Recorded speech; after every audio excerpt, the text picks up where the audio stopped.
നടുറോഡിൽ യുവാവിനെ കുത്തിപ്പരിക്കേൽപ്പിച്ചു.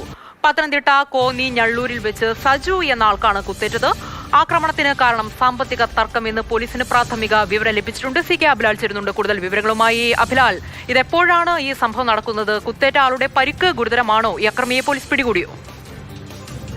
കോന്നി ഞള്ളൂരിൽ രാത്രി 9 മണിയോട് കൂടിയാണ് റോഡിൽ സാമ്പത്തിക തർക്കത്തെ തുടർന്ന് രണ്ടുപേർ തമ്മിൽ തർക്കിക്കുകയും കത്തിക്കുത്തിലേക്ക് കാര്യങ്ങൾ എത്തുകയും ചെയ്തത്. പരിക്കേറ്റത് സജു എന്ന ആൾക്കാണ്. അദ്ദേഹത്തെ ഓടിക്കൂടിയ ആളുകൾ കോന്നി മെഡിക്കൽ കോളേജ് ആശുപത്രിയിലേക്ക് പ്രവേശിപ്പിച്ചിട്ടുണ്ട്. പയ്യനാമൺ സ്വദേശി ബെന്നി എന്ന ആൾ ആണ് ഇയാളെ ആക്രമിച്ചതെന്നുള്ളതാണ് പോലീസിൽ നമുക്ക് ലഭ്യമാകുന്ന വിവരം. ഈ അക്രമത്തിന് ശേഷം സജു സ്ഥലത്തു നിന്നും ബൈക്ക് ഓടിച്ചു പോയി. ഈ യാത്രക്കിടയിൽ ബൈക്ക് ഓട്ടോറിക്ഷയിൽ ഇടിച്ച് മറിഞ്ഞ് ബെന്നിക്കും പരിക്കേറ്റിട്ടുണ്ട്. ഇദ്ദേഹത്തെയും ആശുപത്രിയിൽ പ്രവേശിപ്പിച്ചിട്ടുണ്ട്. ഈ കേസിലേക്ക്, ഈ അക്രമത്തിലേക്ക് നയിച്ചതിന്റെ യഥാർത്ഥ കാരണം സംബന്ധിച്ച് വിശദമായി അന്വേഷിക്കുമെന്നുള്ളതാണ് പോലീസ് അറിയിച്ചിട്ടുള്ളത്. കേസ് രജിസ്റ്റർ ചെയ്തിട്ടില്ല. ആശുപത്രിയിൽ നിന്നുള്ള ഇന്റിമേഷൻ കൂടി ലഭിച്ച ശേഷമായിരിക്കും പോലീസ് തുടർ നടപടികൾ സ്വീകരിക്കുക.